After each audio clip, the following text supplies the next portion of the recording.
जय गौ माता, वंदे गौ मातरम। आयुर्वेद अपनाएं और गौ माता को अपनाएं।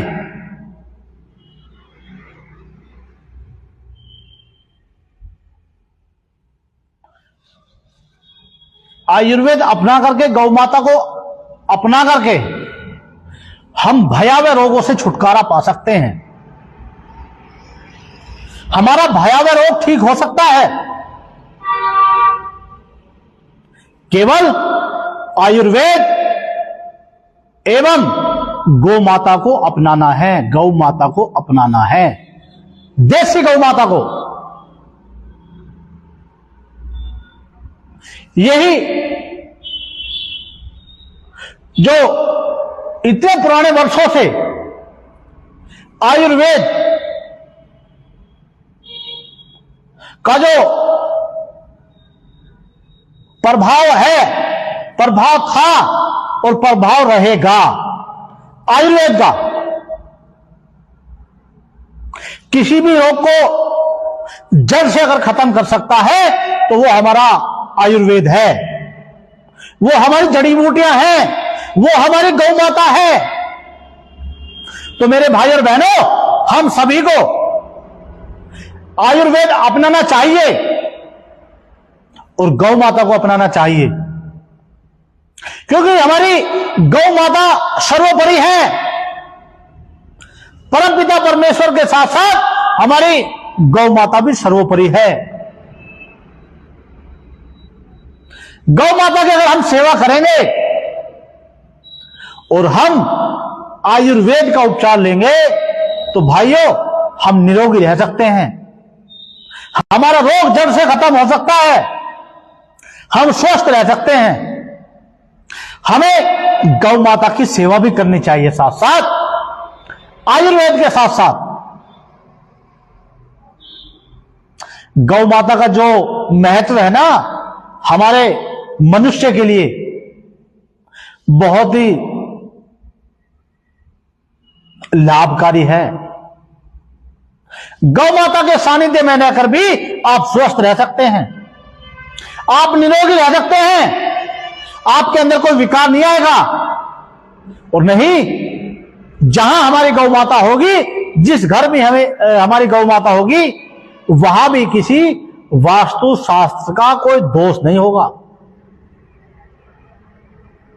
हमारे छोटे मोटे रोग तो गौ माता पे हाथ फेरने से ही ठीक हो जाते हैं भाइयों।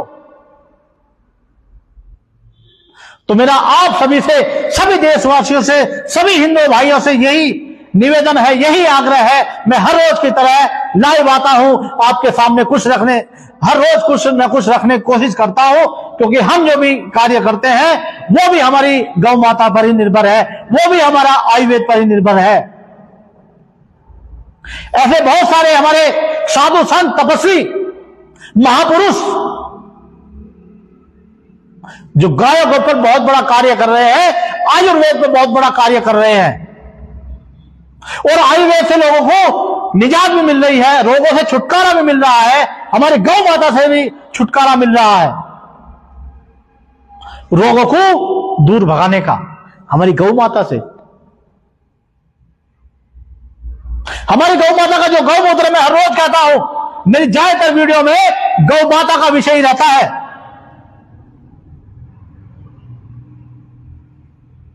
गौ माता के ऊपर हाथ फेरने से जिस किसी भाई बहन को बीपी की प्रॉब्लम हो, 1 हफ्ते में नॉर्मल हो जाएगा। उसके ऊपर हाथ फेरने से केवल किसी दवाई की खाने की जरूरत नहीं पड़ेगी। आप करके तो देखें, आप गाय के बारे में समझे तो सही, हमारी गौ माता को पहचाने तो सही। हम निकल के चले जाते हैं, हमारी गाय को कोई टक्कर मार जाता है, कोई इसको कहने वाला नहीं है, मैं देख के चला।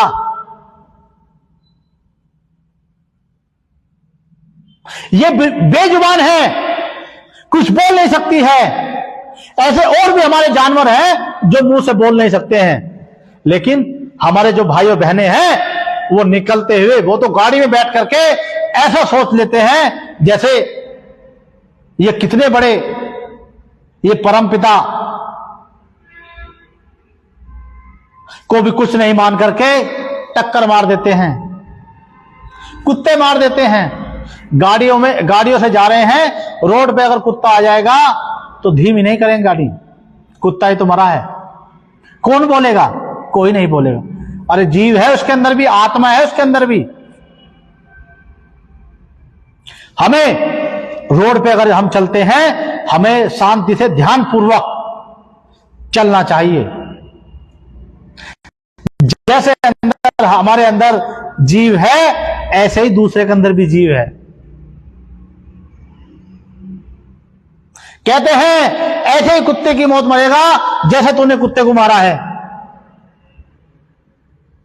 तो मेरे भाई और बहनों, हम सभी को स्वस्थ रहने के लिए आयुर्वेद के साथ साथ हमारी गौ माता सर्वोपरि है। मैं हर रोज कहता हूं, हर वीडियो में मैं बताता हूं। और एक उपाय आज को आपको और बताने जा रहा हूं इस लाइव सेशन के माध्यम से ही। वो क्या है? जिस किसी भी भाई बहन को, जिस किसी भी भाई बहन को अगर घबराहट होती हो, भय लगता हो, डर हो, बेचैनी रहती हो, दिल जिसका कमजोर होता है उसको ये सारी चीजें होती हैं। तो मेरे भाई और बहनों, एक छोटा सा नुस्खा है, आप उसका प्रयोग करके देखें। मैं समझता हूं आपको आराम मिलेगा। बिगर वजह ही डर लगना, छोटी सी बात हो जाए भयभीत हो जाना, घबराहट पैदा हो जानी, उसके लिए बहुत अच्छा उपाय, बहुत सस्ता उपाय, वो भी आपका घरेलू उपाय है। वो उपाय क्या है? हमारे जो बकरी होती है ना, बकरी, उसके दूध को पीने से, उसका घी खाने से चमत्कारी लाभ है भाइयों। तो हमें करना क्या है? हमें जैसे हम दूध को जमाते हैं उसी तरह हमें बकरी का दूध लाना है और बकरी का दूध ला करके उसको उबाल करके ठंडा करके उसको जमाना है, मट्ठा दही डाल करके। अगले दिन हमें सुबह उसको बिलो करके मक्खन निकाल लेना है और मक्खन निकाल करके उसको पका लेना है, घी को। देखिए क्या चमत्कारी लाभ है उसके। फिर क्या करना है इसको? हमें रात को सोते समय जो हमारा घी तैयार हो गया है उसको 2 से 4 बूंदें हमारी नाभि में डालनी है, ओनली नाभि में। तो आपको आराम मिल सकता है, आप ठीक हो सकते हैं। ये छोटे मोटे रोगों से हार्ट बीट बढ़ जाती है लोगों की घबराहट के मारे। आप 2 से 4 बूंद अपनी नाभि में डाल करके सो जाएंगे, उसके 8 दिन बाद देखना आप कितना अच्छा महसूस करेंगे। तो हर जानवर का, गौ माता तो है ही है, हमारी सर्वोपरि, लेकिन हमारे जो जानवर भी हैं उनके अंदर भी आत्मा है, उन्हें भी इस पे धरती पे रहने का अधिकार है। उनके एक एक चीज में इतने गुण हैं, हम सोच नहीं सकते, हम उसकी कल्पना नहीं कर सकते। जिसकी मेमोरी लॉस भी होती है ना, उसे भी बकरी का, ये देसी गौ माता का घी खिलाएं। 2 बूंद दोनों नाकों में डालें। जिसको नींद नहीं हो, अनिद्रा की प्रॉब्लम भी हो, वो हमारी देसी गौ माता का घी डाल करके या बकरी का घी डाल करके ठीक हो सकता है भाइयों। आराम मिल सकता है, क्योंकि बहुत औषधीय गुण हैं हमारी गौ माता के दूध में और बकरी और भेड़ के दूध में भी। तो मेरे भाई और बहनों, हम सभी को अवश्य प्रयास करना चाहिए। हम निरोगी रहने के लिए हम घरेलू उपचार, आयुर्वेदिक उपचार अवश्य लें। इधर उधर डॉक्टर के पास जाने की जरूरत नहीं पड़ेगी। आप घरेलू उपाय करके तो देखें। किसी को हार्ट की भी प्रॉब्लम है, बकरी के दूध का घी जो है बहुत रिलीफ देता है। तो मेरे भाई और बहनों, मेरा आप सभी से यही निवेदन है, आप आयुर्वेद को अपनाएं, देसी गौ माता को अपनाएं और अच्छी अच्छी चीजों का प्रयोग करें। हम अगर रोड से जा रहे हैं, हम अगर गाड़ी में बैठ करके जा रहे हैं, तो हम जो जानवर हमारे रोड को क्रॉस कर रहा है, हम ध्यानपूर्वक हमें ध्यान रखना चाहिए। आज से 25 साल पहले मेरे साथ भी एक घटना हुई थी। उस समय हम दिव्य योग मंदिर ट्रस्ट में कार्यरत थे। तो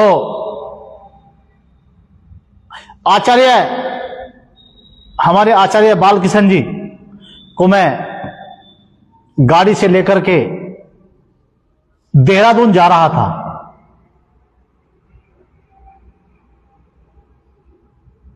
वहां से वापसी के समय हमें रात हो गई, लेट हो गए, क्योंकि वहां मीटिंग थी। उस समय जब नई गाड़ी सफारी आई थी, टाटा सफारी, तो इतना जबरदस्त एक सुअर गाड़ी के नीचे आ गया। गाड़ी 100 की स्पीड में होगी, लेकिन इतना मजबूत होता है, उसका कोई फर्क नहीं पड़ा। हमारे बम्फर में चोट आई थी। बम्फर के हमारे टूटा नहीं, लोक निकल गए थे, लेकिन उसका कुछ नहीं बिगड़ा था।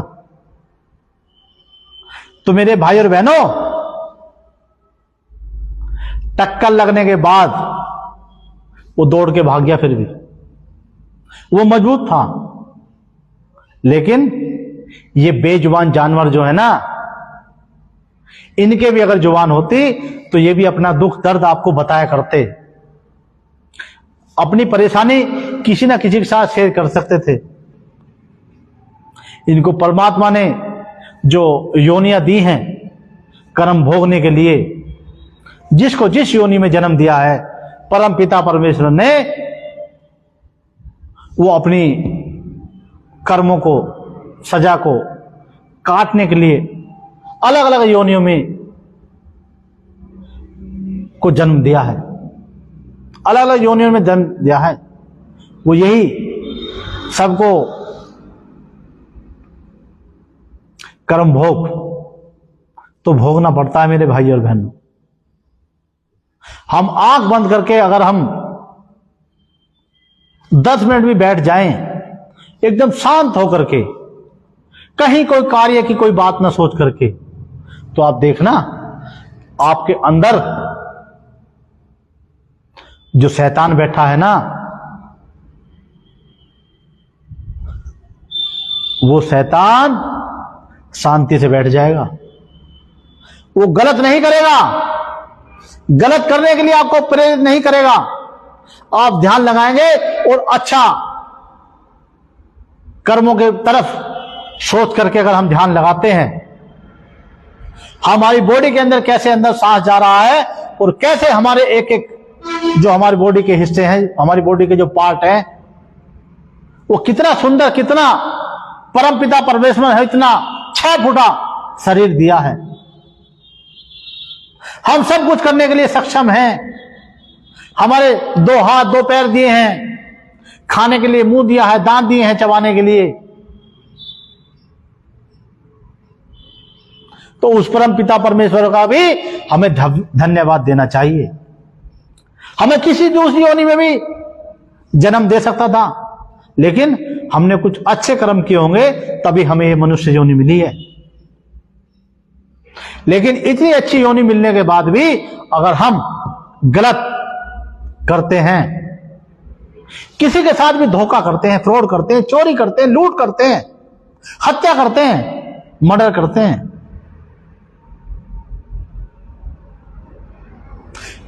उसको भी ऐसा ही मिलेगा जैसे बेजुबान रास्ते में रोड क्रॉस करते हुए मरता है ना। उसको पता नहीं है, ज्ञान होता तो देख करके जाता। तो मेरे भाई और बहनों, हम सब का कर्तव्य बनता है, हम जो भी कार्य करें अच्छा कार्य करें, अपने बच्चों को पालने के लिए, परिवार को पालने के लिए, बड़ा बनने के लिए गलत न करें। अपने आप मिल जाएगा सब कुछ। अरे जिनके पास अरबों खरबों की संपत्ति है, बड़ी बड़ी गाड़ियों में घूमते हैं, हेलीकॉप्टर और हवाई जहाज की यात्रा करते हैं, उनके चैन नहीं है, नींद नहीं आती है, बेचैनी रहती है। उनके भी 2 हाथ है, 2 पैर हैं, 2 आंखें दी हैं, 2 कान दिए हैं सुनने के लिए, लेकिन रोग भी दिए। किसी को बीपी का रोग दे दिया, किसी को शुगर का रोग दे दिया है, और किसी को भयावह रोग भी दिए हैं। तो मेरे भाई और बहनों, हम सबको तो अच्छा विचार, आहार ग्रहण करना चाहिए।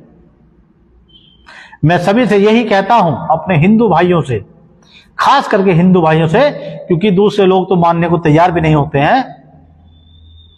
मर जाएंगे लेकिन गौ माता का गौमूत्र नहीं पिएंगे, नहीं पी सकते, कोई बात नहीं, दवाइयां नहीं है हमारे पास। दवाइयां हम तभी देंगे आप जब गौमूत्र ग्रहण करेंगे। कैसे कैसे लोग हैं बताओ, परमात्मा ने कोई चीज दी है, एक को मार करके खा रहे हैं, लेकिन गौ माता गौमूत्र नहीं पी सकते। उसके जो है सारा चीजें खा जाएंगे उसकी, बकरे की, मुर्गी की, मुर्गा जो होता, बकरी होती है, भैंस खा जाते हैं, और हमारी गाय को भी ताल लग जाए उधर को खा जाते हैं। उन्हें खाने में कोई दिक्कत नहीं है, गौ माता गौमूत्र में बहुत बड़ी दिक्कत है। कोई बात नहीं, ये तो दुनिया है, ये तो ऐसे ही चलेगी। इसमें कोई कितना ही उपदेश दे ले, कोई कितना ही प्रवचन दे ले, कोई कितनी ही कोशिश कर ले, लेकिन ये दुनिया है, ये तो ऐसे ही चलेगी। लेकिन फिर भी ऐसे चलने के साथ साथ हमको अपनी तरफ से अच्छा करना चाहिए, अच्छे विचार देना चाहिए। हम अच्छे विचार देंगे, हो सकता है वो खुद नहीं सुधरेगा, उसके बच्चे सुधर जाएं। और हमें अपने बच्चों को, बच्चा हो या बच्ची है, हमें अच्छा उनको एक समान मान करके कार्य करने चाहिए। उनके लड़का हो या लड़की, दोनों को उतना ही प्यार दो। अरे लड़की तो कल को तेरे घर से शादी करके दूसरे घर में चली जाएगी, वो पराई हो जाती है, उस पर हमारा अधिकार नहीं रहता है फिर। लेकिन जिस पे हमारा अधिकार रहता है वो भी हमको चाहता नहीं है, हमें सेवा करने में भी नौटंकी करता है। जो हमारी लड़की विदा होकर दूसरे घर में चली गई, उसने वहां स्वर्ग बना दिया, लेकिन हम जिनके लिए मरते हैं वो बहुत से परिवारों के बच्चे उस घर को भी नरक बना देते हैं। बालक बालिकाएं तो दूसरे का ही शादी करके दूसरे घर में ही जाना पड़ेगा, क्योंकि ये विधि का विधान है, ये हमारी मान्यताएं हैं, परंपराएं हैं। लेकिन जो लड़की प्यार कर सकती है अपने माँ बाप को या दूसरों को भी, वो कोई लड़का नहीं कर सकता। होगा कोई 100 में से 1-8%, लेकिन लड़कियां 99% अपने माँ बाप परिवार के लिए मरती हैं, दूसरे घर में जाकर के भी। अपने भाइयों से बहुत प्रेम करती हैं। कुछ भाई दुष्ट लोग भी ऐसे होते हैं जो अपनी बहन को पूछते भी नहीं हैं, कहीं तुम्हारे हिस्सा मांग ले घर में से। बताओ क्या जमाना है, हम एक ही मां से पैदा हुए, और आपस में हमारे ऐसे विचार, अरे अपने बहन के साथ हमेशा खड़ा रहना चाहिए, उसके दुख दर्द में काम आना चाहिए। वो हमारी बहन है, वो हमारी मां से। हम तो दूसरों को भी उतना ही प्यार देते हैं जितना अपने बच्चों को देते हैं। तो हम सबका कर्तव्य बनता है सबको, सब बच्चों को प्यार देने का। क्या तेरा है, क्या मेरा है, क्या लेके आया था, क्या लेके जाएगा। खाली हाथ आया था, खाली हाथ जाएगा। जब तू छोटा सा जन्म लिया तब उसने तेरे को जाता स्नान करा और जा, जब स्नान कराएंगे। अपने आप कुछ नहीं कर सकता है। तो मेरे भाई और बहनों, जो भी करो अच्छा करो, जो भी खाओ अच्छा खाओ, सात्विक खाओ और आयुर्वेद अपनाओ, गौ माता को अपनाओ, गौ माता की सेवा करो। हम निरोगी व स्वस्थ रह सकते हैं। ये दो चीजें अगर हम अपना लेंगे तो इन्हीं शब्दों के साथ आज का हमारा जो लाइव सेशन था यहीं पर समाप्त कर रहे हैं। जय गौ माता, वंदे गौ।